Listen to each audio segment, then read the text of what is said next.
देखो भैया एक गजल का लाइन लगल, अभी जरा ध्यान से सुनिएगा। राती के राजा जी भैये के पाजा जी, मजा में हमारा के देनी हंसा जी। हाय हाय हाय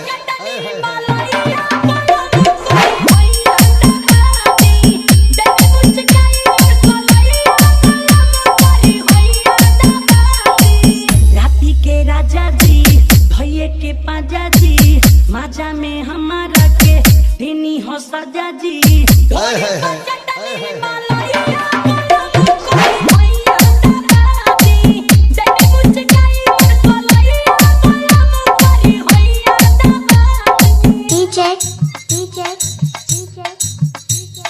लाल बाबू लाल बाबू लाल बाबू लाल बाबू रहे पहले का रात हो, को के मीठी मीठी बात हो, चुमा चाटी तू पर के हमसे सीना से लिहल साथ हो। रहे सुहाग वाली रात हो, को के मीठी मीठी बात हो, चुमा चाटी को के हमरा से सीना से लिहल साथ हो। दुनू हाथ जोड़नी तबो न छोड़नी, तीन काठा खेत के खूबे नु कोड़नी। लौरता होई जोता भैया भैया दामादी, देख मुचकाई पर कोलैया कोलम करी भैया दामादी। राती के राजा जी भैये के पाजा जी, मजा में हमारा के देनी हो सजा जी।